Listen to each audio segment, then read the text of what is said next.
Okay, now here's Prince Charles. So I'm going to go through these quickly because here's the latitudes.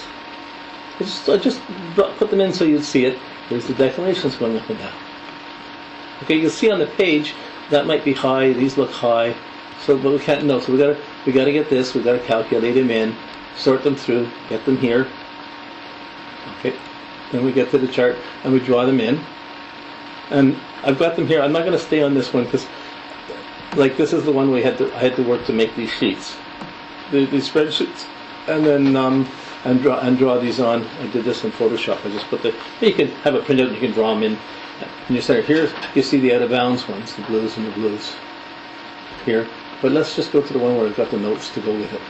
So what I did when I looked at this, I would take where the key points are. Try and look at the natal chart and see the main things. And I start from key points, the sun or the moon or a main T-square or something, and look at it, and I try and get my sense of where that was in the natal chart, and then see how the declinations come in on top of it.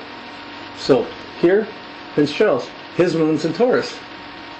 Okay, opposed Mercury, squaring the ascendant. Okay, that's it. But he has his moon. It's parallel to Saturn. So you think the parallel to Saturn, oh, this is a wonderful thing. The Saturn parallel to the moon it makes him older, right? It makes him feel more serious. Okay, there's a little more bossy or whatever. And the Taurus moon, when they don't get what they want, they're expressive about it. Okay, now that's opposed to his Mercury. So now his Mercury, this contraparallel, the moon contraparallels his Mercury. So here, the moon is already in opposition to Mercury. That the contraparallel is there at the same time, it makes that a very strong opposition.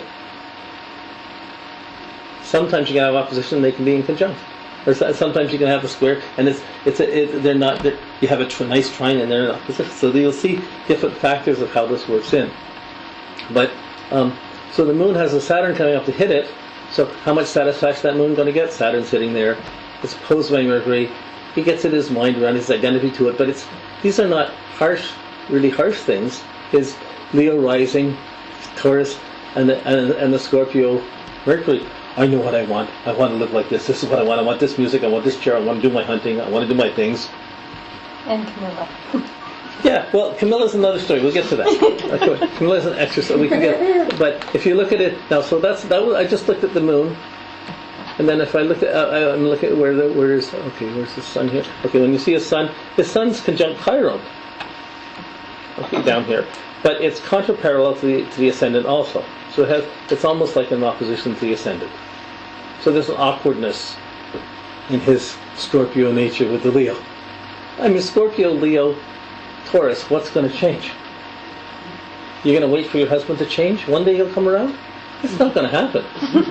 In this case, her husband is not just some old, kinky old guy. He's a guy in charge of all the military and the CIA and the secret agencies and all the power in the country.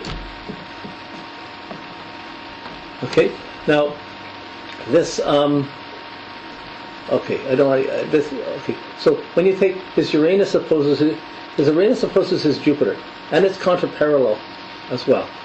Okay, so this Uranus opposed Jupiter is a very strong aspect here.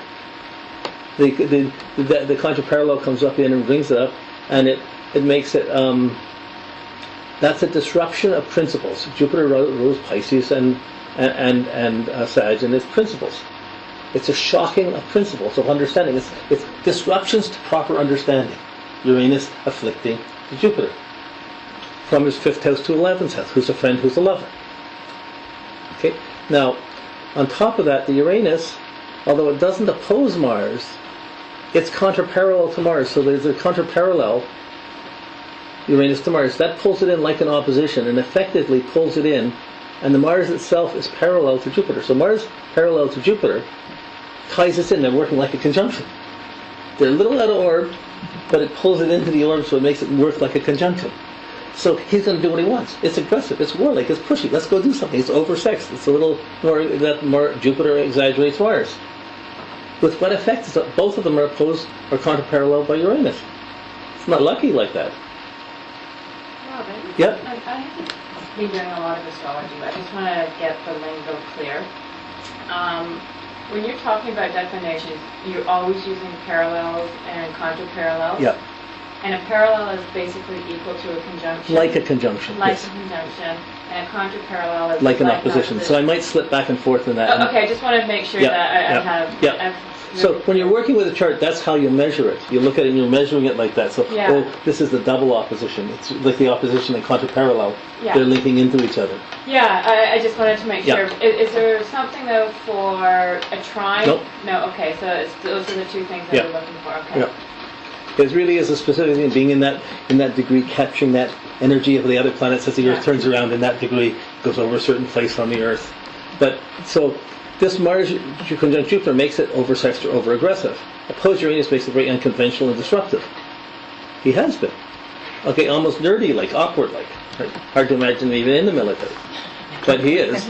Okay, but sorry, I'm not British. Okay, now, but this Mars and the Jupiter, furthermore, are both contraparallel to Pluto. How much trouble can one Mars get in? If you just saw that that Mars is trine Pluto, oh, that's a nice aspect. But here you come in, the underbelly to that is not that nice, and the way it all piles up is far greater than, oh, I can get away with this, I can do this. There's another texture to this. This is all in his 5th house.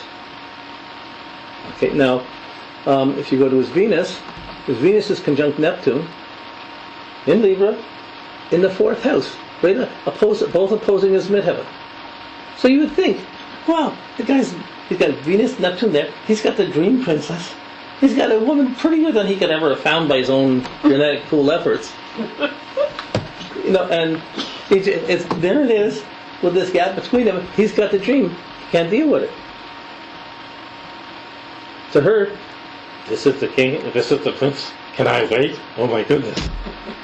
But can I argue with him? Whatever. So, like this Venus. Now the Venus Neptune is conjunct, but it's also parallel. So that ties them doubly. So it makes that Venus Neptune. I want this. I desire this. I like this. I'm infatuated by this. It makes him more fantasy and dreamlike.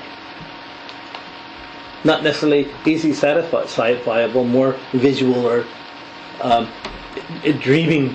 This is the dream of what I want. Or Venus is never impersonal. You're either attracted or you're repulsed. It's never indifferent. I love you. Yes! I hate you. It's not really love, so you can deal with both sides of that. So he has this dream around it. But that Venus-Neptune, well, let's parallel the Venus is opposition to the midheaven in Aries. Okay? And the Neptune's opposed by natally, they're both opposed to the midheaven, but the Venus ties in more. Okay. Here you have someone that's the chief, that's the head of the military. Okay. He has an affair with his sergeant's or his sergeant's wife. Like, normally that's treasonous material to begin with. No, but he's responsible for the sergeant. He takes the sergeant's wife. The sergeant moves on the way. What? People get killed for less. Okay, so in terms of his ability to decide what he wants versus what status or authority he could take, now his moon is ruled by the Venus, moon in Taurus. He doesn't think straight once he gets an idea of what he wants or what he doesn't want, and he's not going to change what he wants. So I personally think he had the good thing, he couldn't cope with it, and she gets repulsed by being with the older guy who was trying to deal with it. And he was probably a little more kinky and wanted things done that she wouldn't do. Okay, and not to someone that older. Or just, that's gross. Okay, anyways, I don't want to get there. Pardon? No, I don't have hers. I just took these two because I had the times, and they were very dramatic in how declinations and parallels work. Now with hers also, he has Mars and Uranus are both out of bounds. I'm just going to move back, sorry. Mars and Uranus are both out of bounds. So not only are they so volatile and extreme, they go beyond the norm, beyond the standard of how most people process. He'll push things further and it disrupts further. He certainly has. Should he be king? God help us. Let's hope the Queen lives till she's 110. So does, Robin, the out of bounds, does it make it more at the level where it's almost out of his control? No. No. It means you'll take it further, a little more extreme than the normal considerations. Okay. Did he? Everything he's done has been more than the normal considerations. He's pushed his power a bit. He's pushed. Not only pushed his the limits. power, he's pushed the concept of monarchy to the point of not being worth it. Yeah. Okay. Mom, anyway, Mom's still on the